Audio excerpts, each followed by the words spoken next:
जरा सोचिए, एक आम इंसान के शरीर में इस वक्त करीब 2 किलो बैक्टीरिया मौजूद होते हैं। पूरे 2 किलो। ये आंकड़ा सुनकर हमेशा हैरानी होती है ना? बिल्कुल।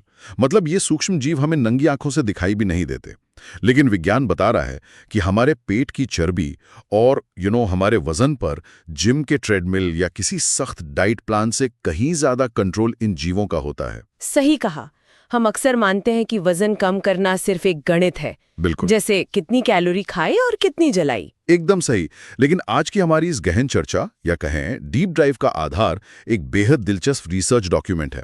इसका नाम है gut health and weight loss .pdf। हाँ, और इसका जो मुख्य उद्देश्य है वो बहुत ही स्पष्ट है। हाँ, इसका मिशन ये डिकोड करना है कि कैसे प्राकृतिक डिटॉक्सिफिकेशन, मतलब शरीर की अपनी अंदरूनी सफाई, न सिर्फ पाचन तंत्र को सुधारती है बल्कि वजन घटाने की प्रक्रिया को भी बहुत तेज और टिकाऊ बनाती है, जो कि किसी क्रैश डाइट से तो कभी नहीं मिल सकता। बिल्कुल नहीं।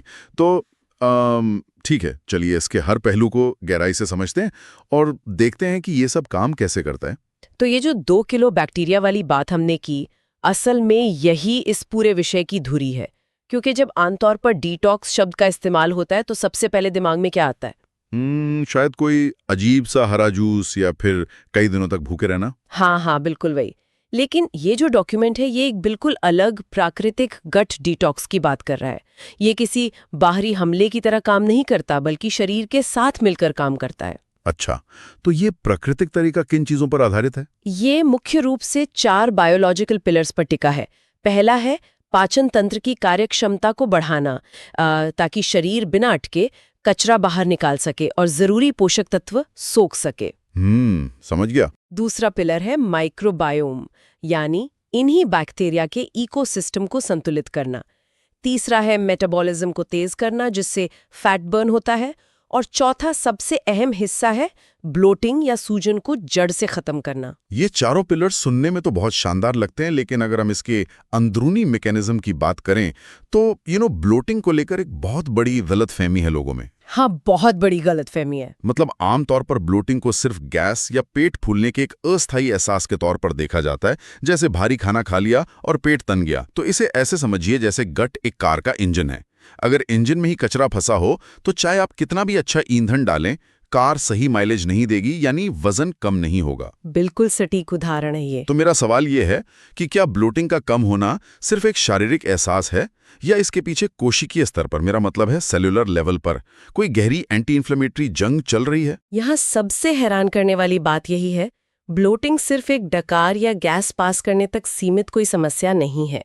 जब गट अस्वस्थ होता है, चाहे वो गलत खानपान से हो या तनाव से, तो आंतों की अंदरूनी परत पर एक तरह का घाव या तनाव पैदा होता है। ओह, मतलब अंदरूनी सूजन आ जाती है? हाँ, हमारी आंतों की परत या गट लाइनिंग केवल एक कोशिका जितनी पतली होती है। सिर्फ एक सेल जितनी? बाप रे, इतनी पतली! बिल्कुल। जब वहां सूजन आती है तो वो परत कमजोर पड़ने लगती है और लीकी गट की स्थिति बन जाती है। ऐसे में जो टॉक्सिन्स या विषाक्त पदार्थ मल के जरिए बाहर निकल जाने चाहिए थे, वे रिस कर सीधे खून में मिलने लगते हैं। अरे, ये तो बहुत खतरनाक लग रहा है। हाँ, और इसी वजह से शरीर का इम्यून सिस्टम पैनिक मोड में आ जाता है। उसे लगता है कि अंदर कोई बड़ा हमला हुआ है। तो इस आपातकालीन स्थिति में शरीर करता क्या है? इस क्राइसिस में शरीर का पूरा फोकस फैट बर्न करने से हट जाता है। वो सूजन से लड़ने लगता है और फैट को एक सुरक्षा कवच के रूप में जमा करने लगता है। ओहो, मतलब शरीर एक तरह से डिफेंस मोड में चला गया है। वो सोच रहा है कि अंदर युद्ध चल रहा है, इसलिए ऊर्जा बचाकर रखो, चर्बी जमा करो। एकदम सही। और अगर शरीर इस क्राइसिस मोड में फंसा है तो हम कितनी भी कम कैलोरी क्यों ना खा लें, वजन कम नहीं होने वाला। तो इसका सीधा सा मतलब ये हुआ कि सबसे पहले हमें इस युद्ध को शांत करना होगा। इस माइक्रोस्कोपिक शहर में शांति लानी होगी। बिल्कुल, बिना शांति के फैट लॉस संभव ही नहीं है। अब सवाल ये उठता है कि इस इकोसिस्टम को शांत कैसे किया जाए। सोर्स मटेरियल हमारी पहली रणनीति के तौर पर फाइबर का जिक्र करता है। पत्तेदार सब्जियां जैसे पालक और केल, ओट्स, चिया सीड्स, बीन्स, दालें और सेब। हाँ, ये सभी फाइबर के बेहतरीन स्रोत हैं। लेकिन एक आम धारणा यह है कि फाइबर बस एक झाड़ू की तरह काम करता है, जो आंतों को साफ कर देता है। क्या ये सच में सिर्फ एक झाड़ू है? इसे सिर्फ एक झाड़ू समझना इसकी असली ताकत को नजरअंदाज करना होगा। डॉक्यूमेंट बहुत स्पष्ट रूप से बताता है कि फाइबर झाड़ू नहीं, बल्कि एक शानदार दावत है। दावत? किन के लिए? उन खरबों अच्छे बैक्टीरिया के लिए जिनके बारे में हमने शुरुआत में बात की थी, जब कोई चिया सीड्स या दालें खाता है तो वो फाइबर हमारे पेट के एसिड से पचता नहीं है। अच्छा, तो वो सीधा आगे चला जाता है। हाँ, वो सीधा हमारी बड़ी आंत में पहुंचता है, जहां बैक्टीरिया उसका बेसब्री से इंतजार कर रहे होते हैं। जब ये बैक्टीरिया इस फाइबर को खाते हैं, यानी इसका फर्मेंटेशन करते हैं, तो वो एक जादुई चीज पैदा करते हैं। जादुई चीज, वो क्या है? इसे शॉर्ट चेन फैटी एसिड्स या SCFA कहते हैं, जैसे कि ब्यूटरेट। ब्यूटरेट। ये क्या करता? ये ब्यूटरेट वही तत्व है जो उस एक कोशिका जितनी पतली गट लाइनिंग की मरम्मत करता है, सूजन को शांत करता है, और सबसे कमाल की बात बताऊं? हाँ, बताइए। यह सीधा दिमाग को सिग्नल भेजता है कि पेट भर गया है, अब और खाने की जरूरत नहीं है। अरे वाह, ये तो एक बहुत ही शानदार प्रक्रिया है। मतलब हम सिर्फ अपना पेट नहीं भर रहे हैं, हम अपने अंदर बैठे उन माइक्रोब्स की फौज को खाना खिला रहे हैं। बिल्कुल, और बदले में वो हमारे दिमाग की भूख को कंट्रोल कर रहे हैं। लेकिन यहाँ ये विषय और भी ज्यादा दिलचस्प हो जाता है। मान लीजिए मैं बहुत सारा फाइबर खा रहा हूँ, खूब पालक और बीन्स ले रहा हूँ, लेकिन डॉक्यूमेंट में सिर्फ फाइबर की बात नहीं है। इसमें प्रोबायोटिक्स और फर्मेंटेड फूड्स जैसे दही, केफीर, सॉकरक्रॉट और किमची का बहुत जोर देकर जिक्र किया गया है। अब अगर मेरे पास फाइबर है तो क्या वो काफी नहीं है? इन फर्मेंटेड चीजों की अलग से क्या जरूरत है? ये बहुत ही सटीक सवाल है। इसे ऐसे समझते हैं, फाइबर तो बैक्टीरिया का खाना है, लेकिन अगर तनाव, एंटीबायोटिक्स या सालों की खराब डाइट के कारण गट में वो अच्छे बैक्टीरिया बचे ही नहीं हैं, तो क्या होगा? मतलब खाना तो है लेकिन खाने वाले ही नहीं है। एकदम सही। प्रोबायोटिक्स जैसे कि केफीर या किमची में पाए जाने वाले लाइव कल्चर, वे खुद अच्छे बैक्टीरिया की एक नई फौज हैं। फर्मेंटेड फूड्स के जरिए गट फ्लोरा का संतुलन वापस लाया जाता है। समझ गया। लेकिन अगर कोई सुपरमार्केट जाकर कोई प्रोबायोटिक दही ले आए जिसमें 20 ग्राम चीनी भरी हो, या किमची खाए जिसमें सोडियम कूट-कूट कर भरा हो, तो क्या ये एक नई समस्या नहीं है? बिल्कुल है। जब डॉक्यूमेंट फर्मेंटेड फूड्स की बात करता है तो उसका इशारा पारंपरिक असली फर्मेंटेशन की तरफ है, ना कि अल्ट्रा प्रोसेस्ड कमर्शियल प्रोडक्ट्स की तरफ। मतलब वो मीठा दही फायदे की जगह नुकसान करेगा? हाँ, चीनी से भरा दही असल में उन बुरे बैक्टीरिया को खुराक देता है जो सूजन बढ़ाते हैं। इसलिए प्राकृतिक और बिना चीनी वाले विकल्प चुनना ही सही तरीका है। तो अगर मैं इसे एक एनालॉजी से जोड़ूं, तो प्रोबायोटिक्स के जरिए हम गट के अंदर एक नई सैनिकों की फौज उतार रहे हैं, और फाइबर के जरिए हम उन सैनिकों के लिए रसद या राशन भेज रहे हैं। बहुत ही बेहतरीन एनालॉजी है। दोनों का एक साथ होना बहुत जरूरी है। अब हमारे पास फौज आ गई और राशन भी आ गया, लेकिन किसी भी शहर या इकोसिस्टम को चलाने के लिए तरल पदार्थों की जरूरत होती है जो कचरे को बाहर ले जा सके, और यहीं से बात हाइड्रेशन की तरफ मुड़ती है। बिल्कुल, पानी के बिना तो कोई सफाई हो ही नहीं सकती। पानी पीना चाहिए, ये तो सबको पता है, लेकिन डॉक्यूमेंट इस हाइड्रेशन को एक खास मैकेनिज्म के साथ जोड़ता है, जिसमें सुबह उठकर गर्म पानी और नींबू पीने की सलाह है। साथ ही तरबूज और खीरे जैसे हाइड्रेटिंग फलों का जिक्र है। हाँ, मैं जानना चाहता हूं कि यह हाइड्रेशन केवल प्यास बुझाने से कैसे अलग है? अंदर असल में क्या चल रहा है? पानी सिर्फ प्यास नहीं बुझाता, ये गट में एक तरह की चिकनाहट और नमी पैदा करता है। अभी हमने फाइबर की बात की थी ना? हाँ। अगर आंतों में पर्याप्त नमी न हो तो वो सारा फाइबर जो खाया गया है वो स्पंज की तरह गट का सारा पानी सोख लेगा और अंदर कंक्रीट की तरह जम जाएगा। कंक्रीट की तरह? तब तो गंभीर कब्ज और सूजन हो जाएगी। बिल्कुल। खीरे और तरबूज जैसे फलों में जो पानी होता है वो धीरे धीरे रिलीज होता है और इस अपशिष्ट या कचरे को नरम रखता है। और ये जो सुबह गर्म पानी और नींबू की बात है, ये सिर्फ कोई इंटरनेट ट्रेंड नहीं है, इसके पीछे पक्की बायोलॉजी है। रात भर हमारा पाचन तंत्र आराम कर रहा होता है। गर्म पानी और नींबू की खटास सीधा लिवर और गॉल ब्लैडर को ट्रिगर करती है कि वे पित्त या बाइल छोड़ें। अच्छा, तो ये पित्त क्या करता है? यह पित्त पाचन तंत्र के लिए एक तरह का डिटर्जेंट है जो फैट को तोड़ने और सिस्टम को चालू करने का काम तुरंत शुरू कर देता है। ये बहुत दिलचस्प है। लेकिन नींबू का नाम आते ही एक उलझन पैदा होती है। कैसी उलझन? डॉक्यूमेंट में नींबू को अल्कलाइन और डिटॉक्सिफाइंग कहा गया है। अब अगर हम सामान्य विज्ञान की बात करें तो नींबू तो बहुत ज्यादा एसिडिक होता है, फिर ये अल्कलाइन कैसे हुआ? यह एक बहुत ही आम सवाल है। हाँ, नींबू शरीर के बाहर अपनी प्राकृतिक अवस्था में एसिडिक होता है, लेकिन विज्ञान बताता है कि जब हम नींबू पानी पीते हैं और वो पचकर मेटाबोलाइज हो जाता है तो उसके जो बाय प्रोडक्ट्स बचते हैं वे शरीर में एल्कलाइन प्रभाव छोड़ते हैं।